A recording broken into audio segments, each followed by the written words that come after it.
Hello everyone, my name is Dish Varkade and welcome to the EduGrown. I am your biology teacher और हम यहाँ पे start कर चुके हैं लेक्चर 6 और ये लेक्चर 6 जो है ये the fundamental unit of life का है जो कि हमारा 9th क्लास का चैप्टर 5 है। इस चैप्टर से रिलेटेड और भी वीडियोस यहाँ पे मैं बना चुका हूँ। अगर आपने उन लेक्चर्स को नहीं देखा है तो आप हमारे डिस्क्रिप्शन बॉक्स में जाइए, वहाँ पे मैंने इसका लिंक दे दिया है। तो स्टूडेंट्स, इस पर्टिकुलर वीडियो में हम यहाँ पे स्टडी करेंगे प्लास्टिड, वैक्यूल और सेल डिवीज़न के बारे में। और इस वीडियो को स्टार्ट करने से पहले मैं आपको एक छोटी सी इन्फॉर्मेशन दे देता हूँ कि स्टडी करने के बाद होता क्या है कि हमको किसकी ज़रूरत पड़ती है, नोट्स की ज़रूरत पड़ती है। अब नोट्स ढूंढने के लिए आप बहुत सी वेबसाइट्स में जाते हैं, बट वहाँ पे आपको जाने की ज़रूरत नहीं है क्योंकि हमारी वेबसाइट edugrown.in, यहाँ पे आप जाइए और आपके सारे नोट्स आपको मिल जाएंगे। ओके, तो चलिए बिना देर किए स्टार्ट करते हैं।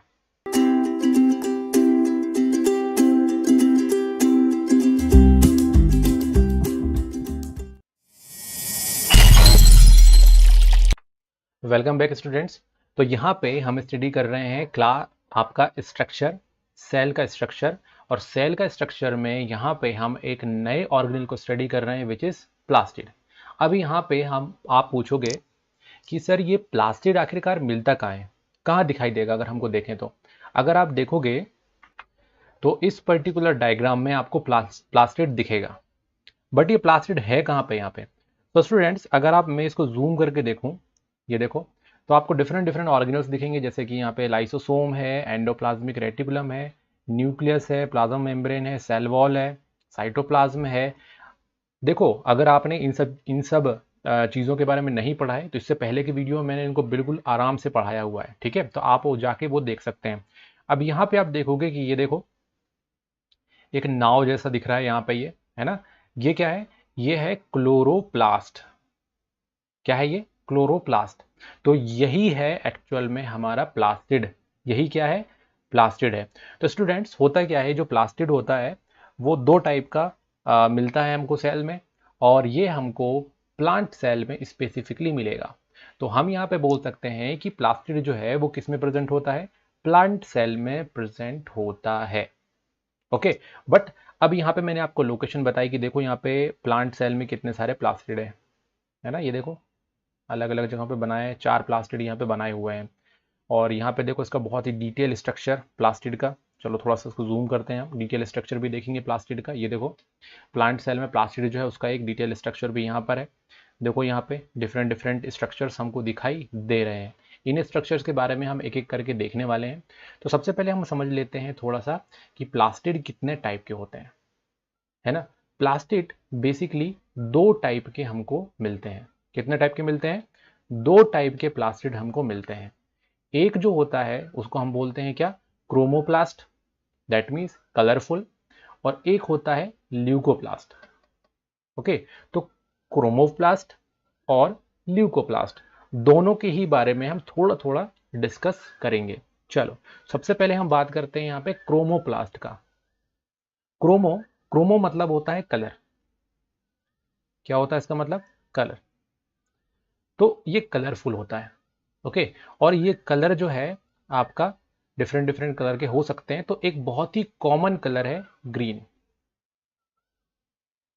तो ग्रीन कलर का जो क्रोमोप्लास्ट होता है वो बहुत ही ज़्यादा हमको हर प्लांट की सेल पे हमको दिख जाएगा।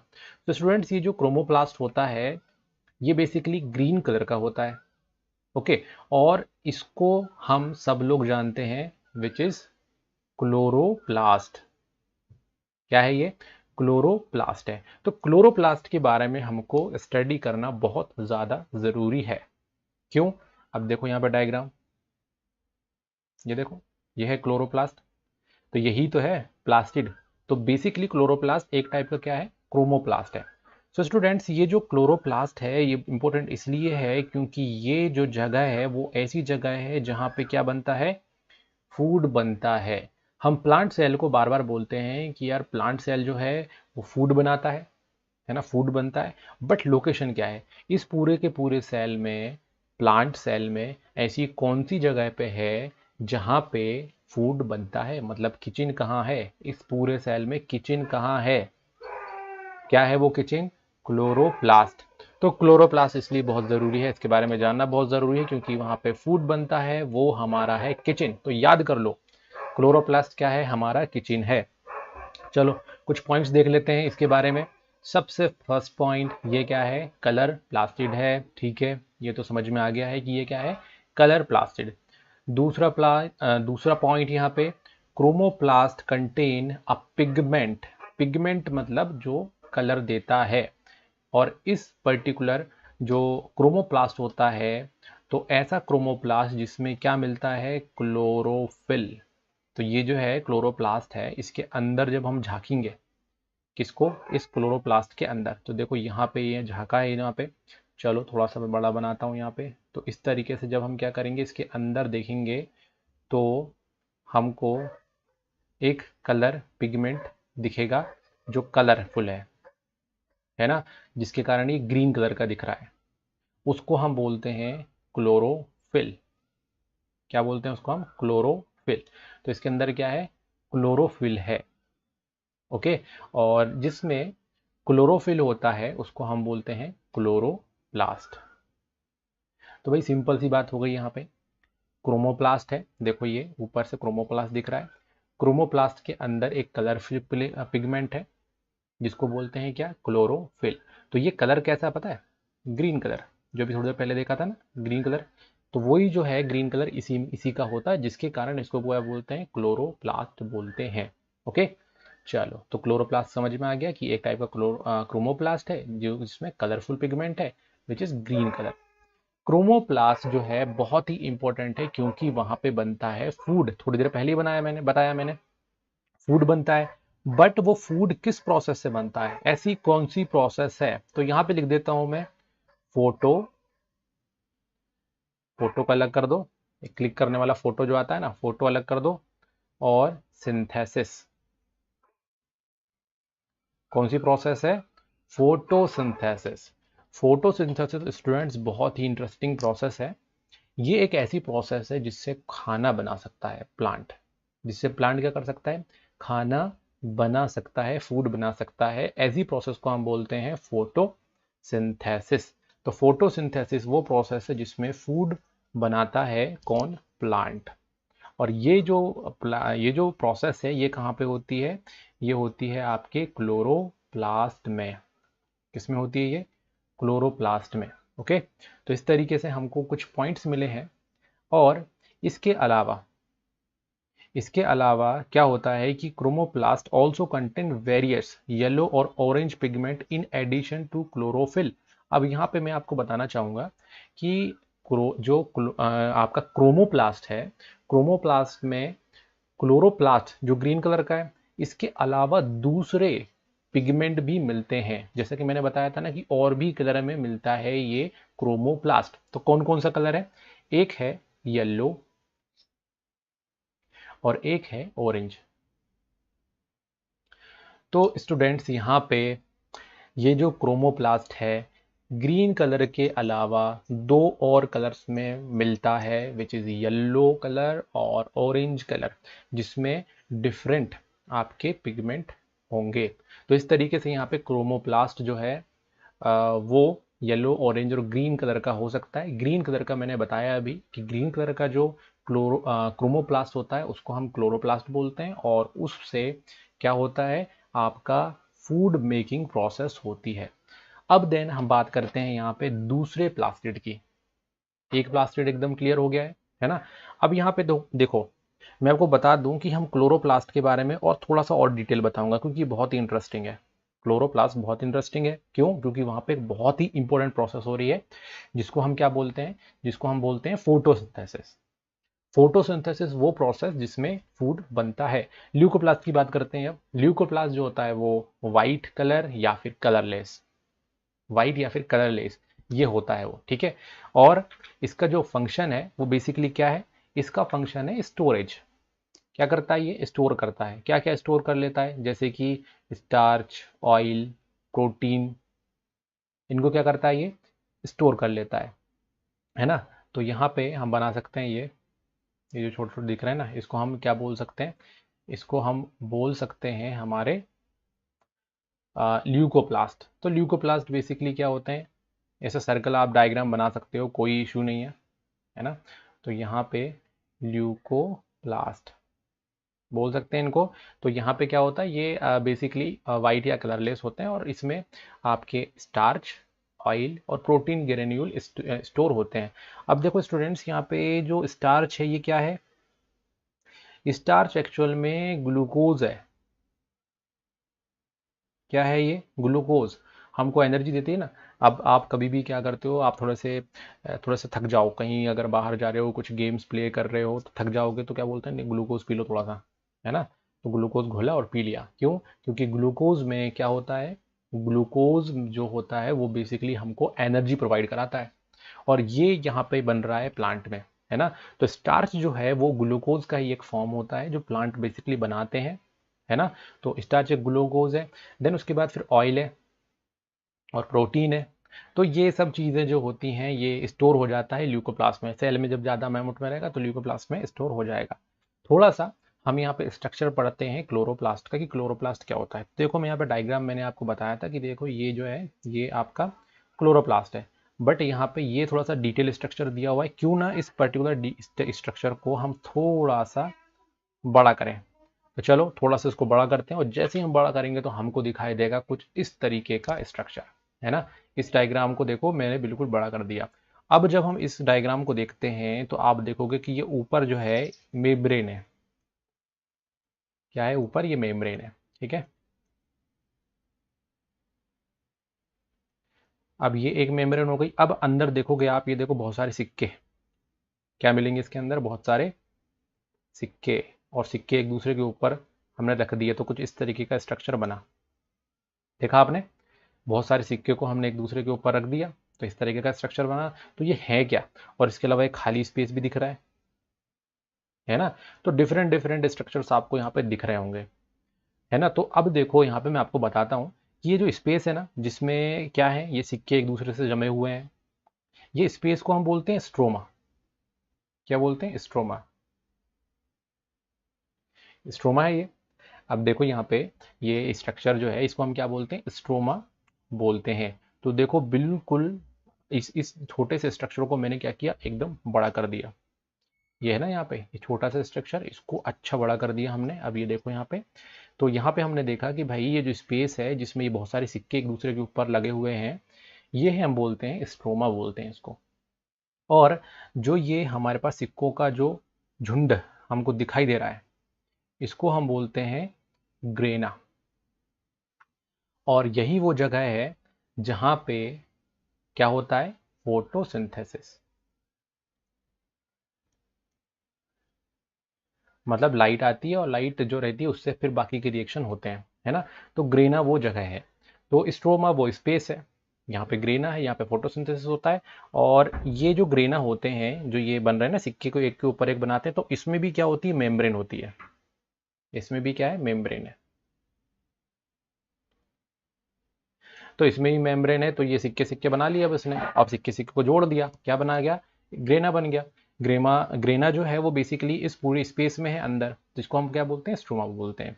तो this is the structure of a chloroplast. तो क्लोरोप्लास्ट का बहुत ही सिंपल स्ट्रक्चर है, स्ट्रोमा याद कर लो, ग्रेना याद कर लो, है ना। ग्रेना जहाँ पे फोटोसिंथेसिस होता है। चलो कुछ पॉइंट्स देख लेते हैं यहाँ पे क्लोरोप्लास्ट का। क्लोरोप्लास्ट का जो इंटरनल स्पेस होता है उसको हम क्या बोलते हैं, स्ट्रोमा बोलते हैं। तो ये बेसिकली एक आपके किसकी तरह है, ये एक मैट्रिक्स की तरह है ना।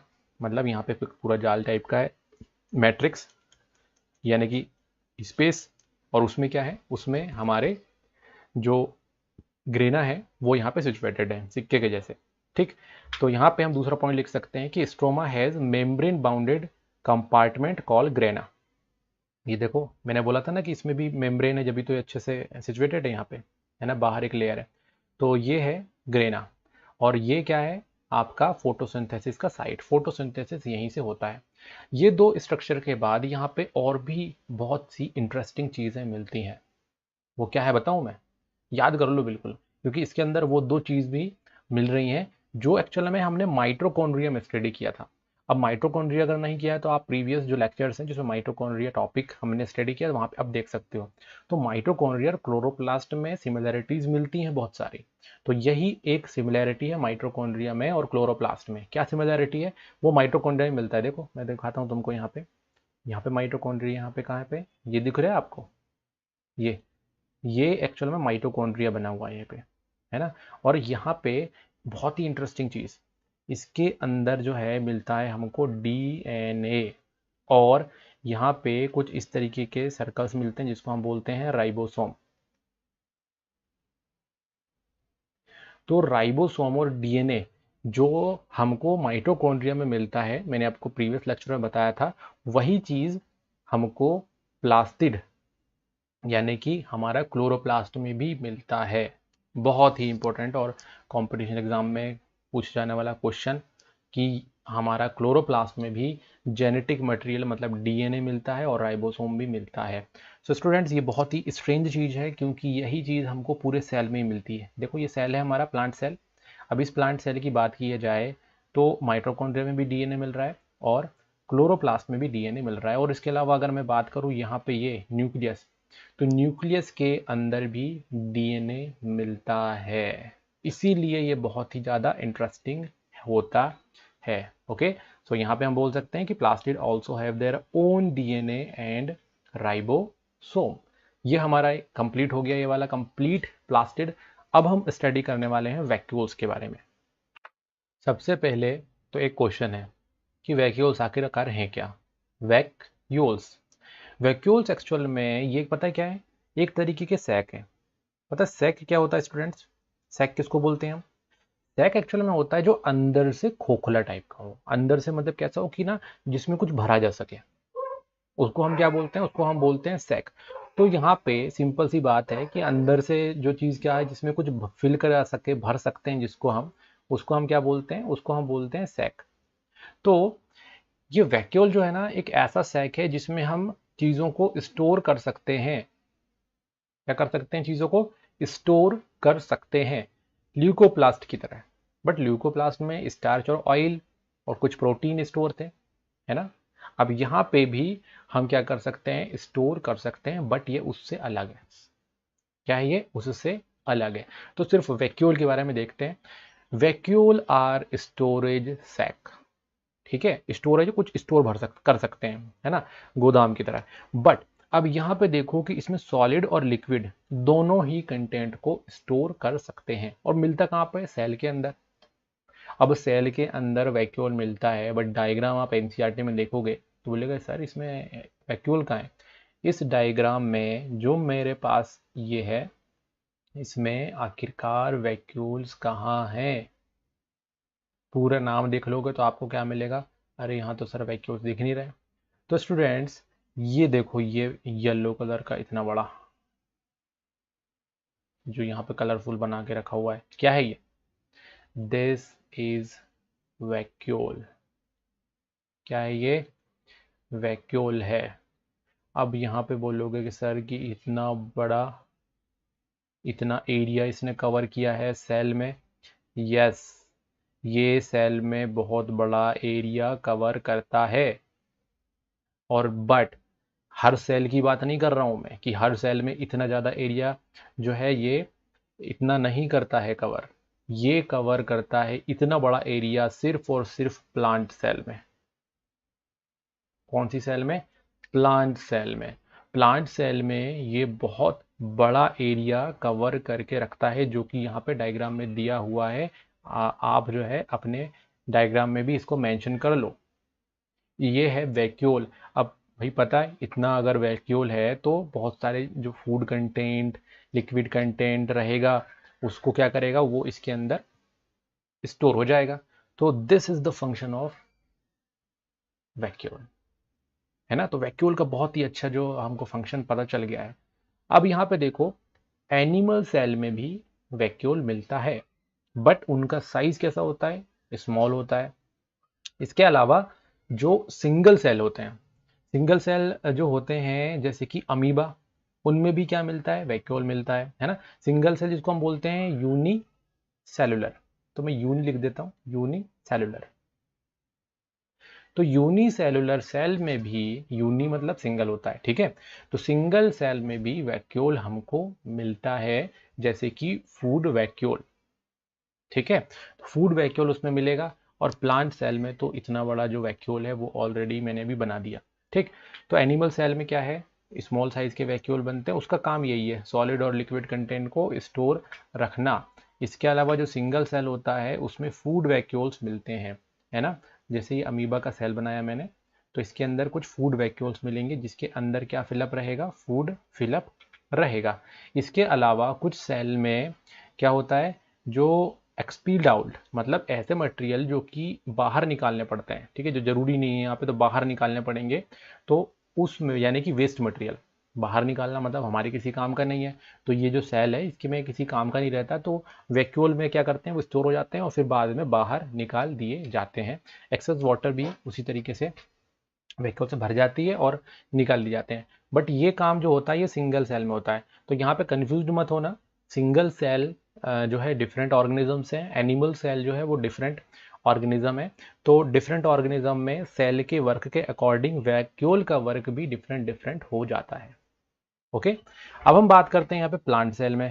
प्लांट सेल में सबसे बड़ा वैक्यूल मिलते हैं क्योंकि, तो यहाँ पे very large vacuole found in plant cell, और लगभग 50 to 90% स्पेस ये ऑक्यूपाई कर लेते हैं, है ना। आप देखो कितना बड़ा एरिया जो है यहाँ पे इस वैक्यूल ने ऑक्यूपाई किया हुआ है इस सेल में।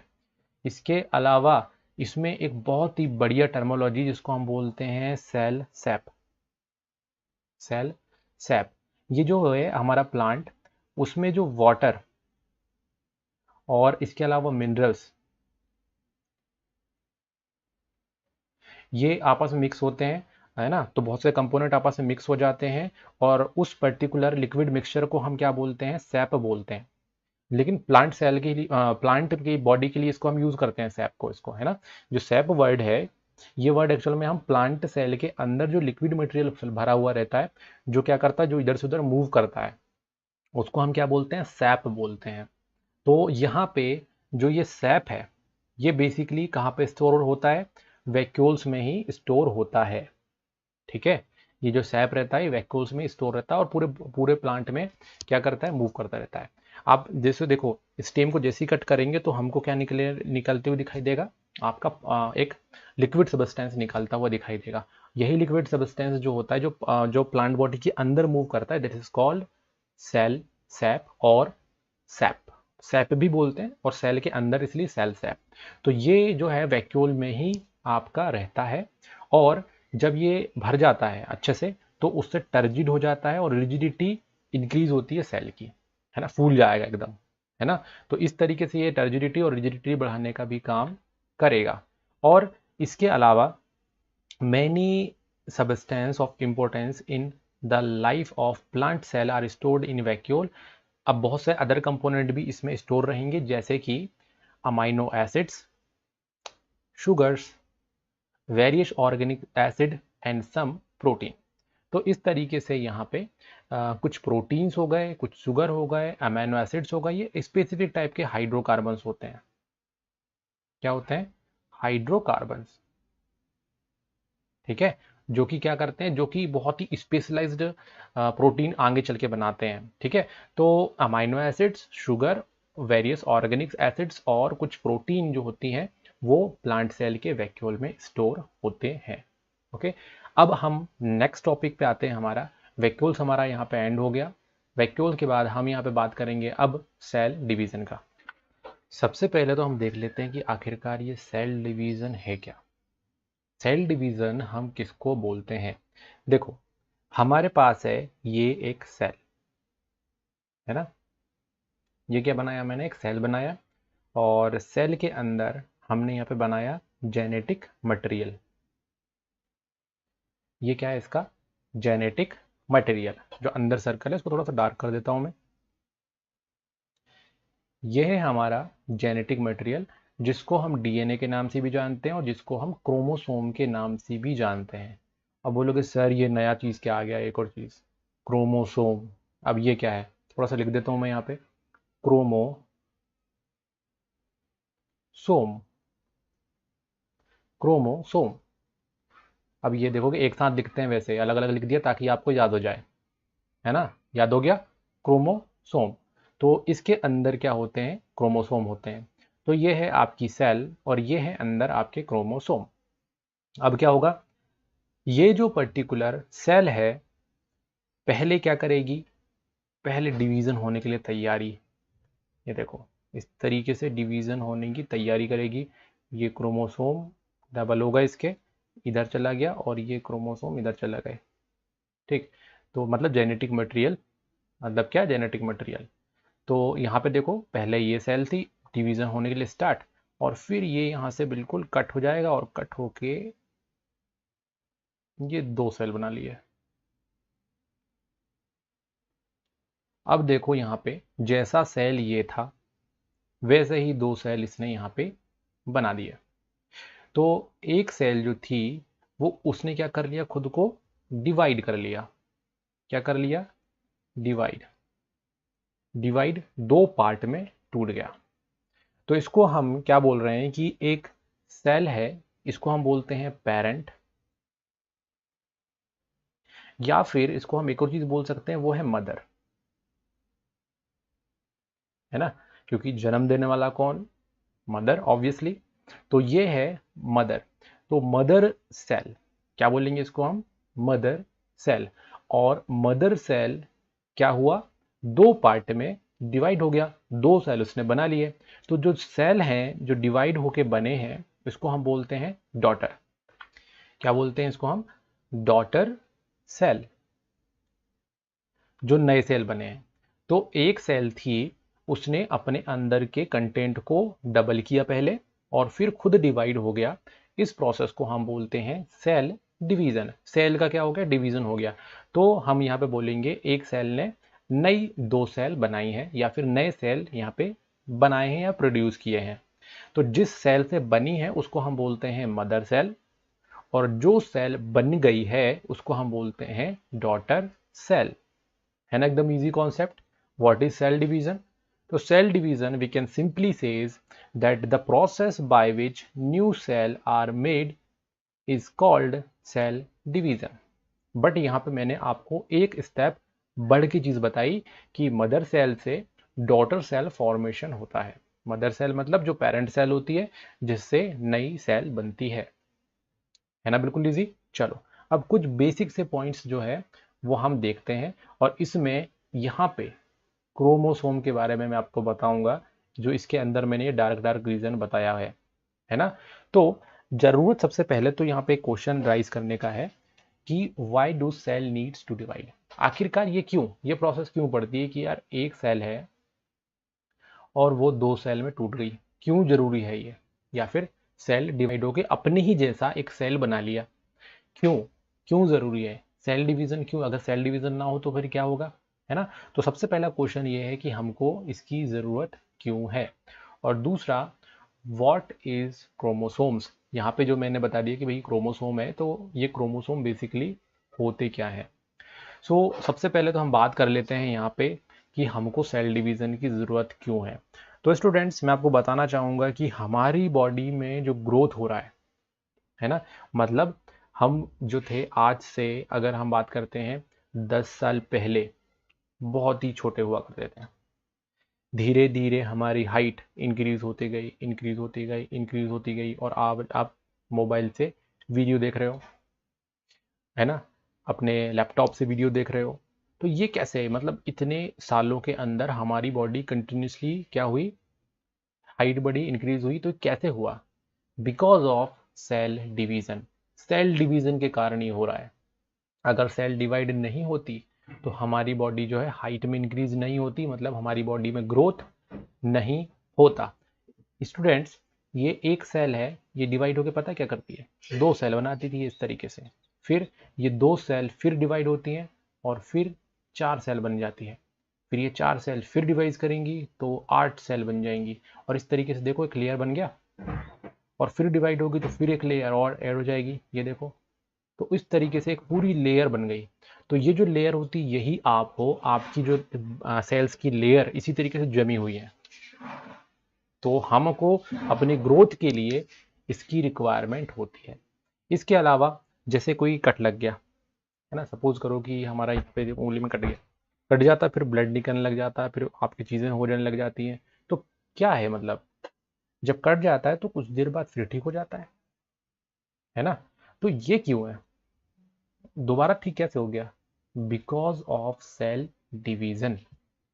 जब भी हमको चोट लगती है, जब भी कट जाता है, तो वापस वो इसलिए फिल हो जाता है क्योंकि वहां पे जहां की चोट लगी है वहां की सेल्स पूरी डिवाइड होती हैं और डिवाइड होकर पूरा गैप फिलअप कर देती हैं और वैसा का वैसा फिर से बन जाता है। तो हमारी बॉडी में जो इंजरीज होती हैं उसकी रिपेयरिंग करने में भी सेल डिवीजन जरूरी है। इसके अलावा क्या होता है, एक वर्ड है जिसको हम बोलते हैं रिप्रोडक्शन। रिप्रोडक्शन का मतलब होता है हमारे जैसा एक और ऑर्गेनिज्म क्रिएट करना। तो वो भी कैसे पॉसिबल है भाई, हम हैं, हमारे जैसा एक और ऑर्गेनिज्म जो है वो क्रिएट होता है। तो जब वो बनेगा तो वहां पे सेल डिवीजन ही तो होगा, क्योंकि सेल डिवीजन के थ्रू ही हमारी बॉडी की रेप्लिका बन गई है ना। तो रिप्रोडक्शन में भी हमको सेल डिवीजन की जरूरत पड़ती है। तो इस तरीके से फर्स्ट पॉइंट हमारे पास आता है ग्रोथ। हमारी बॉडी की ग्रोथ के लिए रिप्रोडक्शन जरूरी है। हमको अगर हमारे बॉडी में इंजरीज हो जाती हैं, डेड हो जाती हैं सेल्स, और उनको रिप्लेस करना है, तो हमको यहाँ पे ज़रूरत पड़ती है हमारे सेल डिवीज़न की। और इसके अलावा रिप्रोडक्शन मतलब हमारे जैसे ही एक और ऑर्गेनिज्म को बनाने के लिए भी हमको ज़रूरत पड़ती है सेल डिवीज़न की। इसको बहुत ही अच्छे वर्ड में हम यहाँ पे बोलते हैं गैमिट सेल। रिप्रोडक्शन के लिए जो सेल्स बनती है उसको हमने एक अलग ही नाम दे रखा है, गैमिट सेल, है ना। चलो गैमिट सेल के बारे में बताऊंगा और क्रोमोसोम के बारे में बताऊंगा अब। तो होता क्या है कि अगर मैं एक सेल बनाता हूं ये, है ना, तो सेल के अंदर क्या होते हैं, न्यूक्लियस। ये दूसरा मैंने बनाया न्यूक्लियस, ये है हमारा सेल। अंदर क्या है, न्यूक्लियस। और न्यूक्लियस के अंदर हमको मिलता है क्रोमोसोम। क्या मिलता है, क्रोमोसोम। क्रोमोसोम जेनेटिक मटेरियल इसको हम बोलते हैं। और ये जो जेनेटिक मटेरियल होता है या फिर ये जो क्रोमोसोम होता है, हर ऑर्गेनिज्म में एक स्पेसिफिक नंबर में होता है। जैसे अगर हम अपनी बात करते हैं ह्यूमंस की, तो कितने क्रोमोसोम होते हैं, ये 46 क्रोमोसोम्स होते हैं, है ना। और ये जो क्रोमोसोम्स होते हैं, इनके नंबर डिवीजन के बाद अलग अलग हो जाते हैं, ठीक है। तो दो टाइप के डिवीजन यहाँ पे होते हैं, दोनों के बारे में मैं बताऊंगा।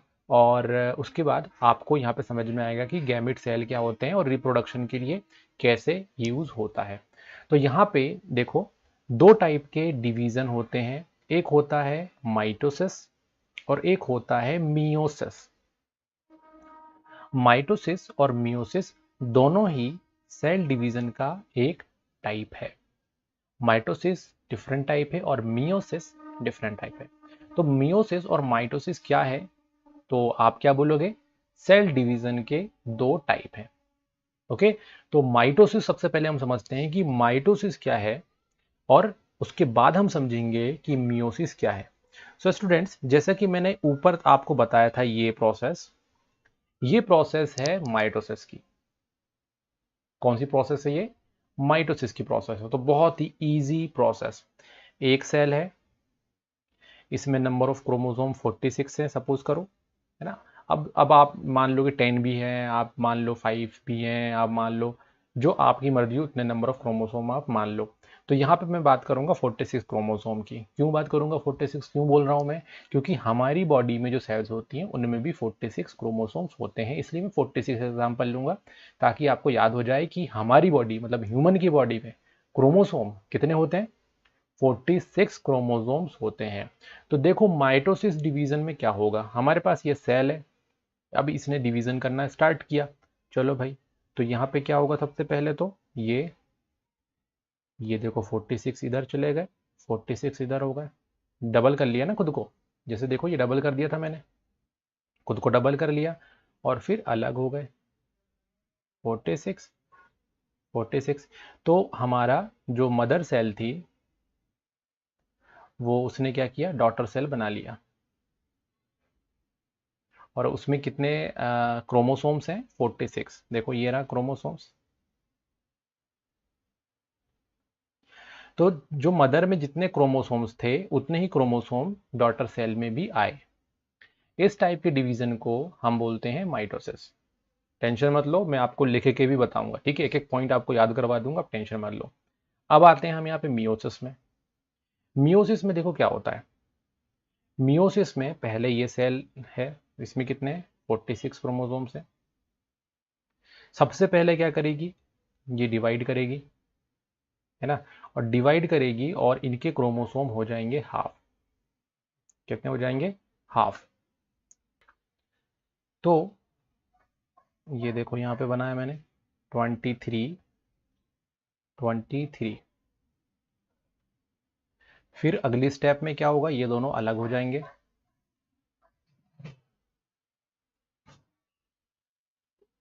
चलो इतना तो समझ में आया। बट अभी ये भी जो है, ये डिवीजन अभी कम नहीं हुआ है, मतलब ये अभी बंद नहीं हुआ डिवीजन, अब फिर ये और डिवीजन कर लेगा, है ना। तो इसको हम क्या करते हैं, इसको यहाँ पे ऊपर बना देता हूं मैं ताकि आपको क्लियर समझ में आए। ये फिर डिवीजन करेगा, तो फिर डिवीजन करके 2 सेल और बना दिया इसने। अब ये मेरे पीछे चला गया है और यहाँ पे भी मैं अपने पीछे बना रहा हूँ 2 सेल, ठीक है। ये 23, ये देखो यहाँ पे मेरे पीछे है, और 23, ठीक है। तो इस तरीके से यहाँ पे कितनी सेल्स बनी फाइनली, ये यहाँ पे एक सेल था, मदर सेल जो कि था, और फिर यहाँ पे डॉटर सेल बनी। तो टोटल कितनी सेल बनी यहाँ पे, 4 सेल। कितनी सेल बनी, 4 सेल। और 4 सेल में आप देखोगे कि मदर सेल में कितने नंबर ऑफ क्रोमोसोम थे, 46 क्रोमोसोम थे। और जब डॉटर सेल जो 4 सेल बनी है उसमें कितने नंबर ऑफ क्रोमोसोम है, 23 नंबर ऑफ क्रोमोसोम है। मतलब क्रोमोसोम के नंबर हो गए हैं हाफ। और इस पर्टिकुलर सेल को ही हम क्या बोलते हैं, गैमेट सेल बोलते हैं। ओके। तो यहाँ पे एक सेल से 4 सेल बनती है, और जो चौथी सेल, जो 4 सेल बन रही है उसमें से हर एक सेल जो है वो कौन सी सेल है, गैमेट सेल है। ओके। तो बहुत ही ईजी है ये। एक सेल से 2 सेल बनती है और क्रोमोसोम के नंबर इक्वल रहते हैं। एक सेल से 4 सेल बनती है और क्रोमोसोम के नंबर हाफ हो जाते हैं।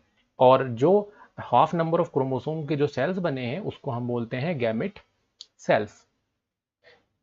ईजी है, कोई दिक्कत नहीं।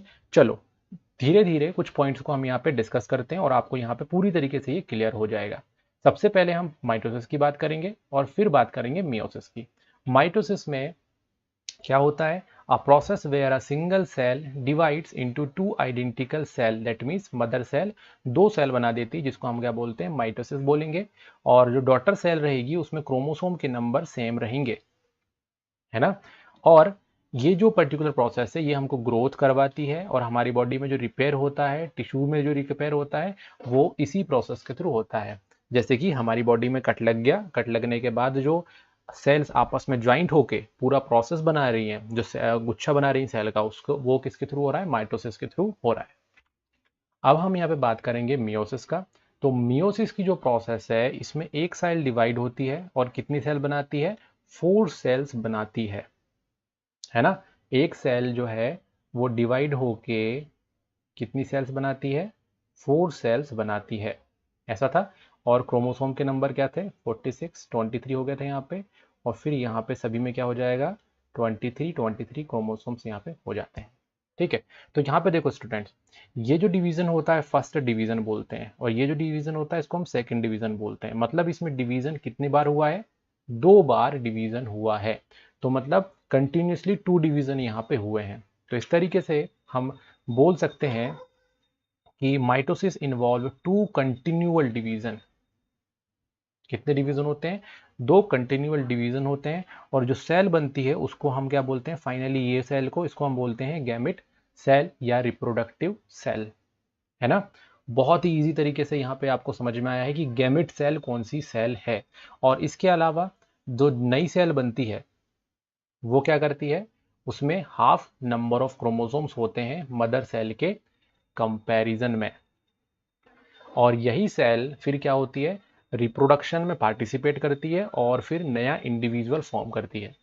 तो रिप्रोडक्शन का जो कॉन्सेप्ट है उसको हम किसी और चैप्टर में जब रहेगा तब हम उसको अच्छे से डिस्कस करेंगे। तो आई होप आपको ये वीडियो पसंद आया होगा। अपने दोस्तों के साथ जरूर इसके साथ शेयर करें, और किसी भी नोट्स के लिए edugrown.in पे जाइए, वहाँ पे आपको सारे नोट्स मिलेंगे। And thanks for watching.